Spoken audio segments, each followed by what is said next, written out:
Welcome back, everyone. This is Major League Gaming.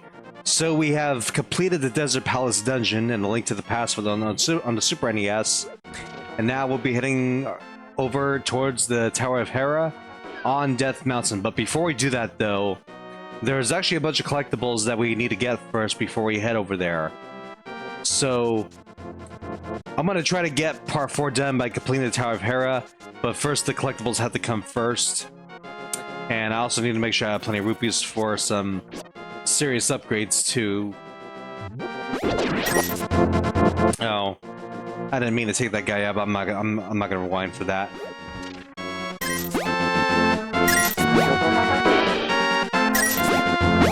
All right, so I'm gonna collect these rupees and head out. So our next stop right now is the potion shop again. However, there's a path we can now take since we have the power gloves. We're able to lift the large rocks now. Let's go over there then.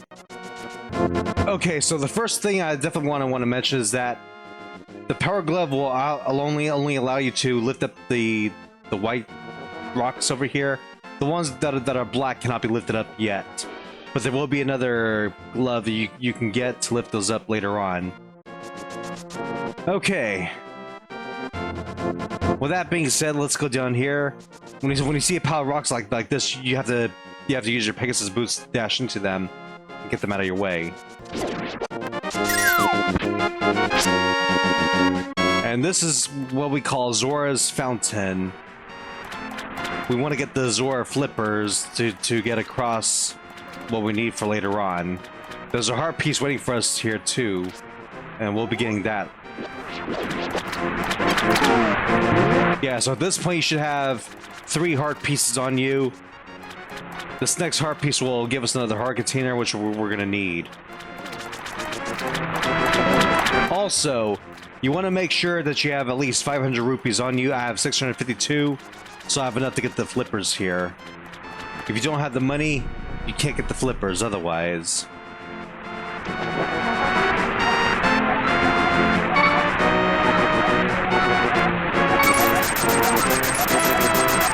The whirlpools in the deep water will act like warp points. You're not gonna really know where you're gonna end up until you use one, but they are very useful. Anyway, let's jump down here. Go all the way to the left to get the heart piece here. This should give us another heart container for us. Yeah, so you should have at least 8 heart containers at this point. If you've been watching my other videos, you should pay attention to how many hearts that I have. Now, I'm not exactly part of Zelda Dungeon by any means, but Zelda Dungeon has been a very helpful resource to help me 100% a lot of Zelda games, so kudos to them for this.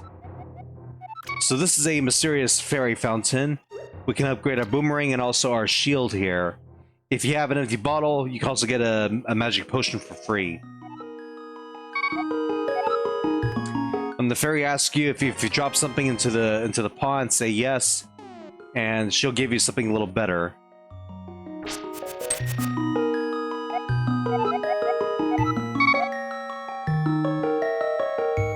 Yeah, only the boomerang and the shield can be upgraded here, so keep that in mind.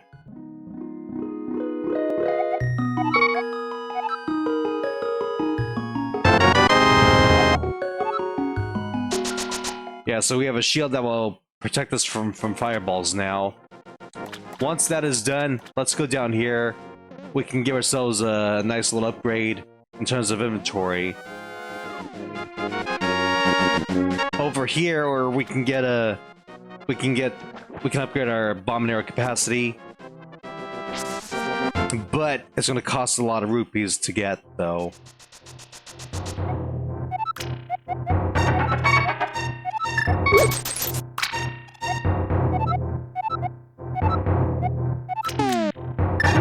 Alright, there's also a cracked wall over here we can blast open with the bomb. It's just gonna have fairies inside of it.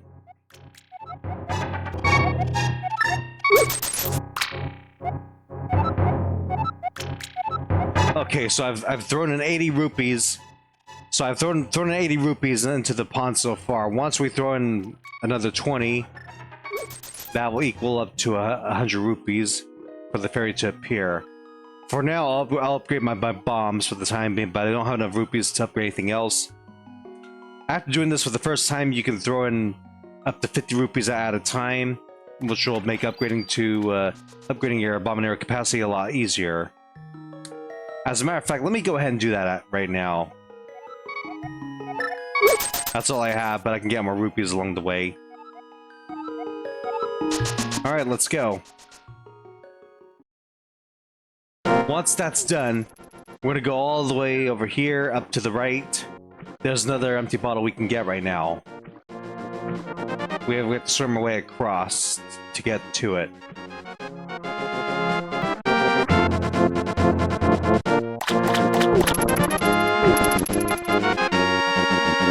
Alright, talk to this guy sleeping underneath the bridge and he'll give it the third empty bottle.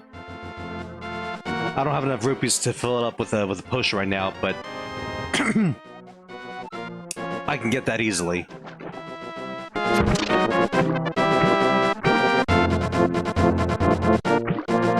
Okay, once you're back over here, go back over here to the side and just get out of the water, then head up.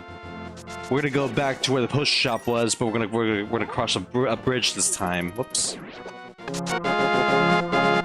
Yeah, so once you get the empty bottle, you want to come back over here, across this bridge. Dodge the enemies if you need to. You can also bash to this tree to get something out of it. Whatever comes out of the tree is actually pretty random. It all changes as you progress through the game from what I could remember being. I don't know if this is actually a thing in the Game Boy Advance version only, but as you progress through the games, whatever's in the trees will change later on. Let's go over here. If we push this gravestone, we can fall down into a hole. It's going to take us back to the underground of Hyrule Castle. Now, these large cracks, you can actually bash into them with a dash attack. The other two chests will have bombs and arrows. I'm not going to take those because obviously I can't carry anymore. It's the rupees that I'm really after.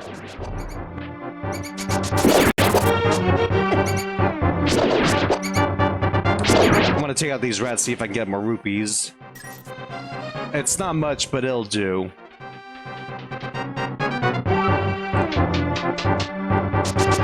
Now I gotta make my way out of the sanctuary.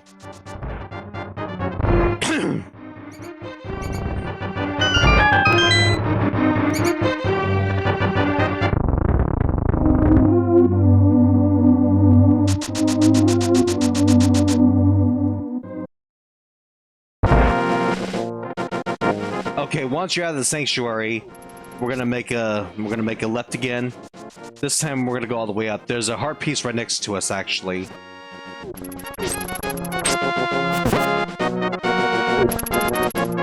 It's gonna be right over here. You have to bash into the rocks to get to it, though.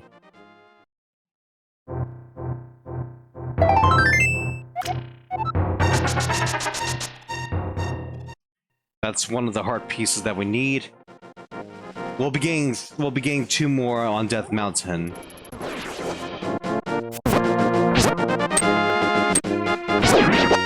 I'm gonna take these guys out to get whatever they have from me.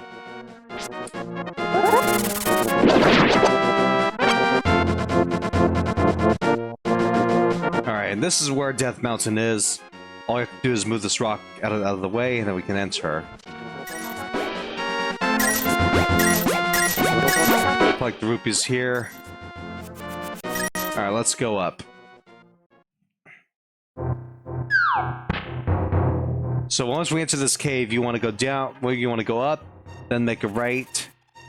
Go up and make a right again, you'll come across an old man who tells you that he lost his lamp, so you have to take him with you. However, he's going to give us something very important that's going to be very useful later on. But he also warns you about the holes in the cave, which is very helpful. Just keep going right until you come across the path where you have to go down. Like this.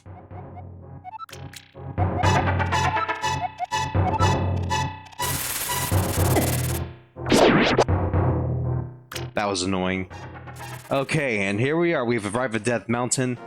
Beware the falling rocks, though. They can actually hurt you. After rescuing the old man, he's going to give you the magic mirror, which will come in handy. So basically what this does, this will teleport you back into the world that we're in right now. I'll have to explain it further once we get to where we need to be. I'm gonna dash through here. Yeah, so oops. Okay, I'm gonna rewind this actually because I goofed up on that one. Yeah, this is where the rewind function can come in handy.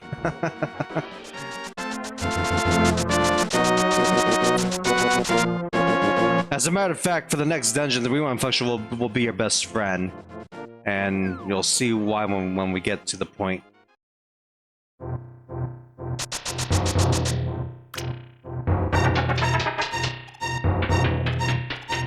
Yeah, the heart piece is going to be right up over here. That's our second one for before the dungeon.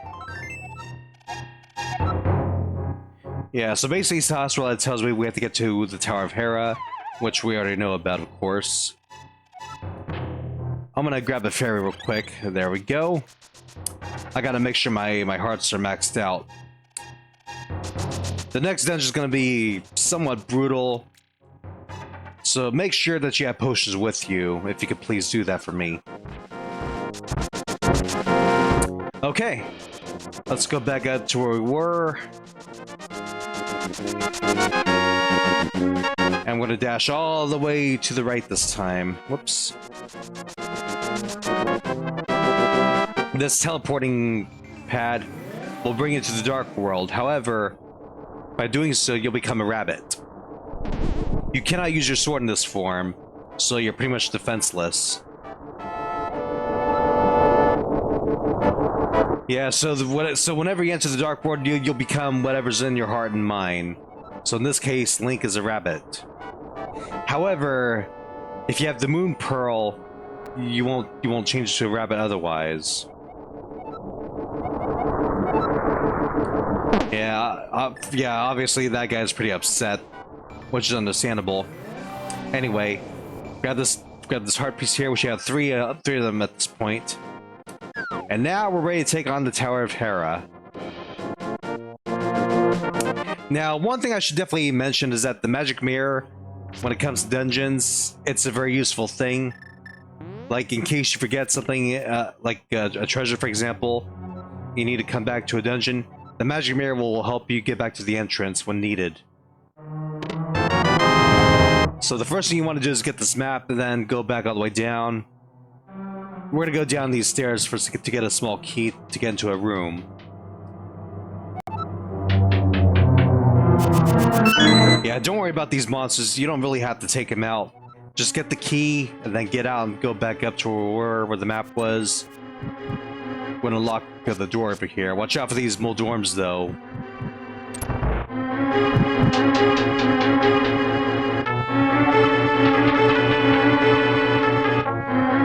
Okay, yeah, so this is where, unfortunately, you have to wait until all the flying tiles are out of your way before you can enter the next room. It's times like this where these tiles get really annoying to me.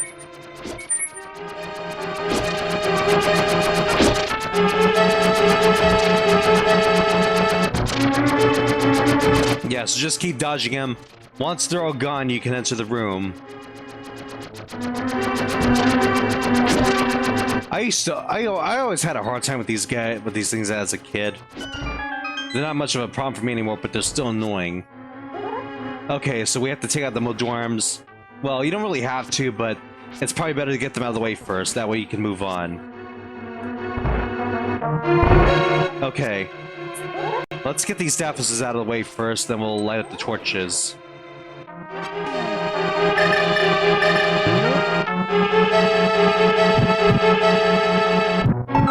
By doing so, you'll get the big key out of this. Check the jars for a magic jar if you need it. After that, use the magic mirror and go back to the entrance.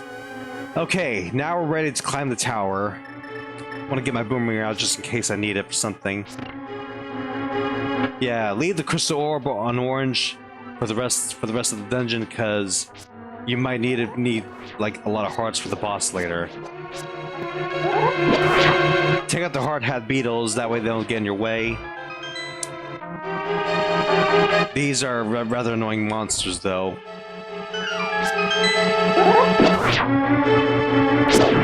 Yeah, use spin attacks, so your current sword is weak against them.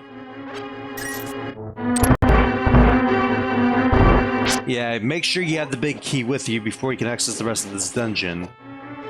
Okay, excellent. Let's move forward.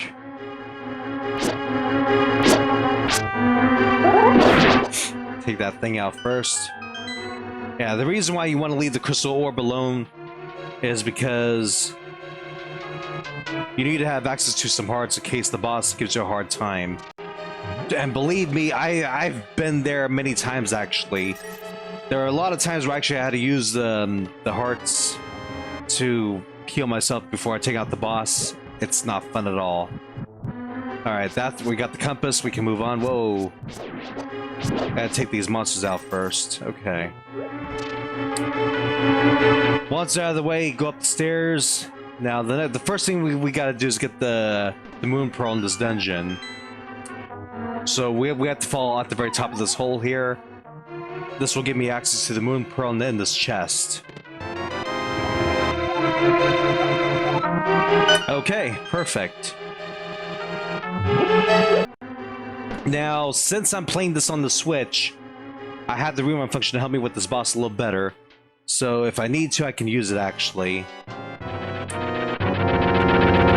I don't really consider myself an official speedrunner because I know speedrunners can't use such a thing.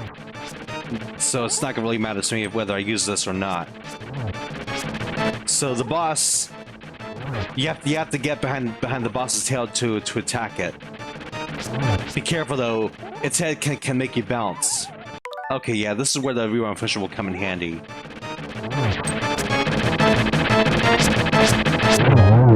Alright, there you go. Yeah, so unless you're a speedrunner, the rewind function can help you save a lot of time. Blech. This gives us the Pendant of Wisdom.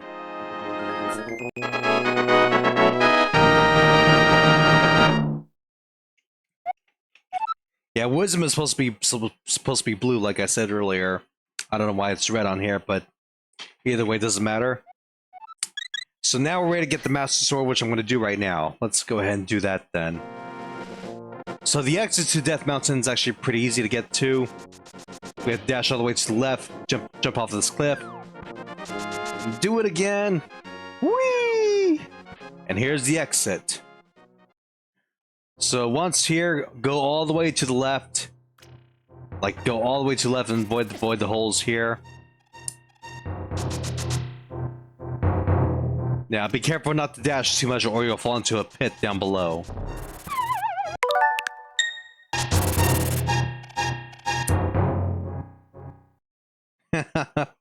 Yeah, I'm gonna try not to use the rewind function too much, but I will only use it as necessary. That way I can teach you guys on how it can be used properly, but also the fact that it can be a curse.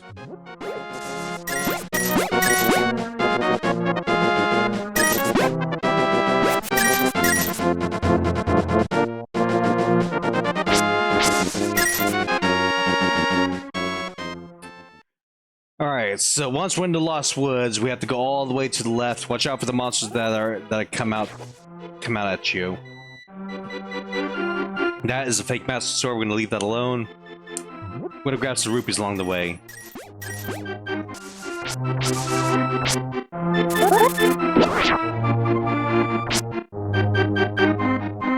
It's gonna be right over here. I'm gonna get the Book Medora out.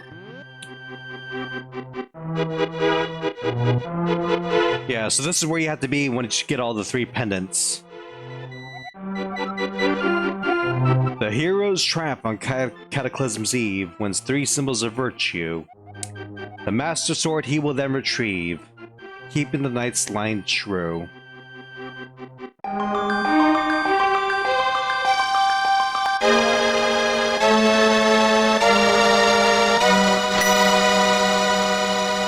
And and the Master Sword is ours. Once you obtain the Sahasrara, will talk to you telepathically, and he wants you to go take out Aghanim, the wizard, in Hyrule Castle.